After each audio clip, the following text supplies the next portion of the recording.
The rooftop bar shimmered under strings of warm golden lights, swaying gently in the soft breeze. Laughter floated through the night like bubbles rising from champagne glasses.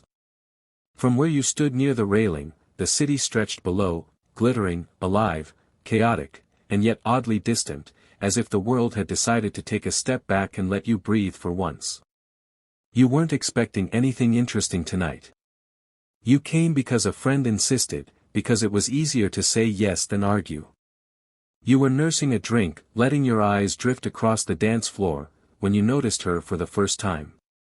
She moved through the crowd with a kind of tense grace, elegant dress hugging her curves, heels tapping sharply against the wooden deck. She wasn't smiling like the others. Instead, her gaze darted around the room as if she were searching for something, or escaping something.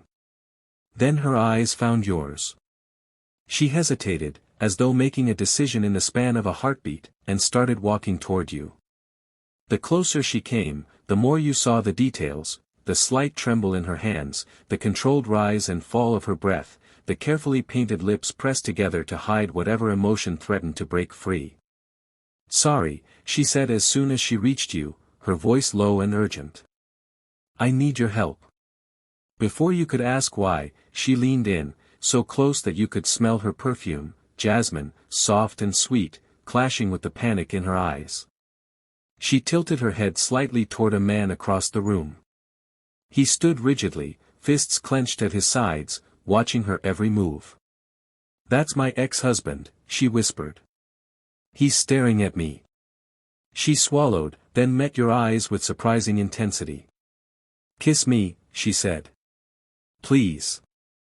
For a moment, you simply stare at her, the request hanging between you like a spark waiting for ignition. The sounds of the party blur into the background, music thinning, voices dimming, until all you can hear is her breathing and the thud of your own heartbeat. "Kiss you," you repeat, your voice low, almost teasing, trying to ground yourself in the surrealness of the moment. She nods quickly, a mixture of fear and defiance flashing in her eyes. "He hates when I move on. If he thinks I'm with someone," her voice trails off. She doesn't need to finish the sentence. Her ex-husband's glare across the room says enough. You glance over her shoulder. The man's stare is sharp, territorial, and full of an anger he clearly doesn't bother to hide. You can practically feel it stabbing through the distance. Your attention returns to her, this woman who doesn't know you, yet trusts you in this strange, breathless moment. You notice the slight shake in her shoulders, the vulnerability she's trying so hard to disguise. "You're trembling," you murmur. "I know," she whispers. "Just, help me." You exhale slowly, then step a half-inch closer, enough that her breath brushes your chin. "If I'm going to do this," you say quietly, "you'll need more than just one kiss." Her breath catches. Surprise flickers across her face, chased quickly by something warmer, something that isn't fear. You lift a hand, brushing your fingers lightly along her jaw, giving her every chance to pull away.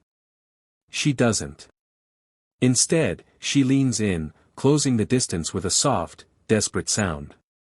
Your lips meet hers, gentle at first, a question asking to be answered. She answers without hesitation. The kiss deepens, heat blooming between you, her hands gripping your shirt as though she's been waiting for this moment far longer than she'll ever admit. Across the room, her ex stiffens, jaw tightening, anger burning behind his stare. But she doesn't notice anymore. Right now, her whole world is you. You feel her ex-husband's stare burning through the crowd long before he moves. It's the kind of glare that carries weight, possessive, controlling, the look of a man who believes something still belongs to him. You keep your hand lightly on her waist as you pull back from the kiss, giving her space yet staying close enough to reassure her. She exhales shakily, her lips slightly parted, eyes still clouded with the intensity of the moment. For a second, you see relief flicker through her expression, until her gaze slides past your shoulder. "He's coming," she murmurs.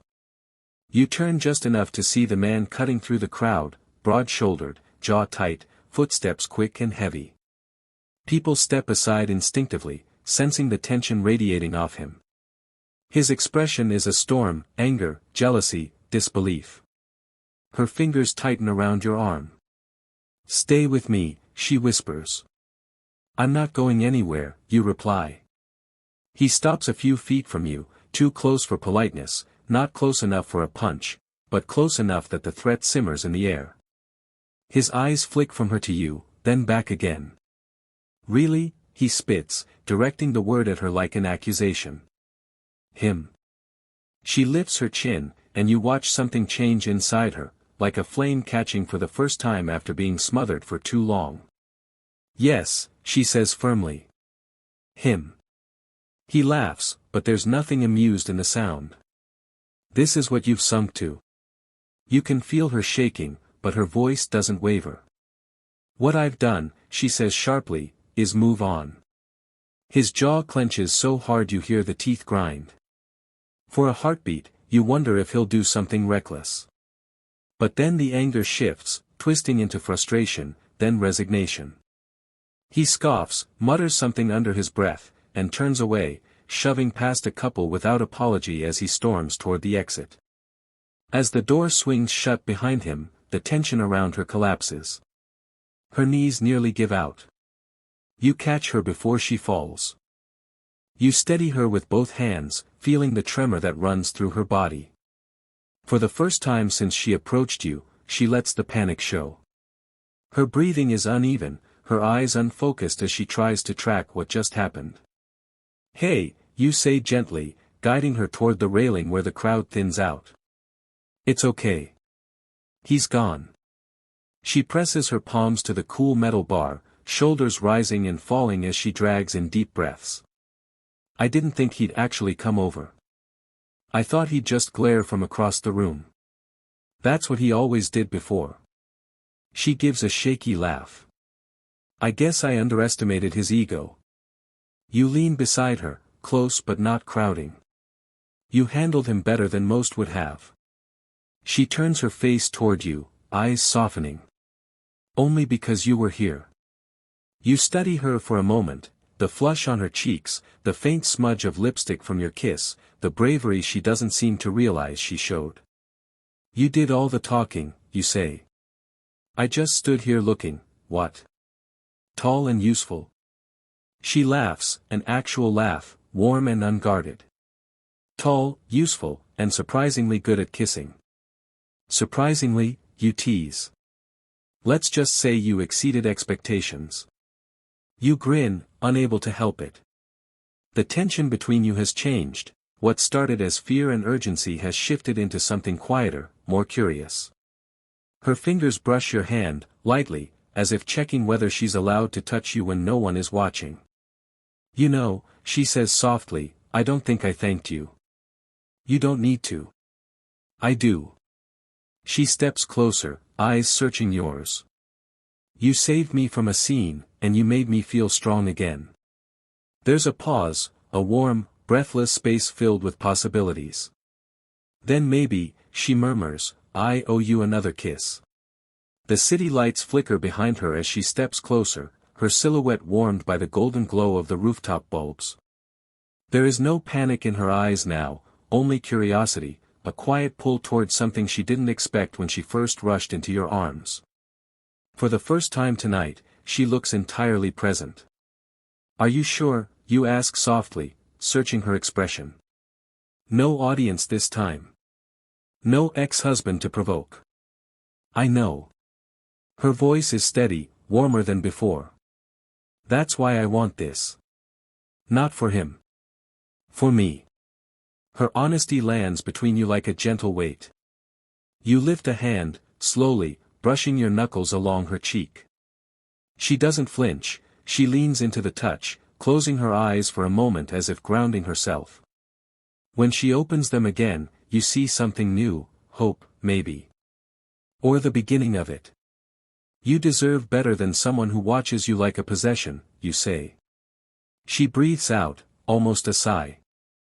"I stayed in that marriage too long because I forgot what it felt like to be seen, really seen." Her fingers slip into yours, hesitant but trusting. "But tonight, you looked at me like I mattered." "You do matter." She smiles, small and real. That's what scared me most. You guide her a little closer, your hands settling lightly on her waist. Tell me the truth, you murmur. Was that first kiss only for show? For a moment she doesn't answer. The night breeze lifts a strand of her hair. The music in the distance softens. Finally, she looks up at you, her eyes unguarded. Maybe it started that way, she says, voice barely above a whisper. But now, I'm not pretending anymore.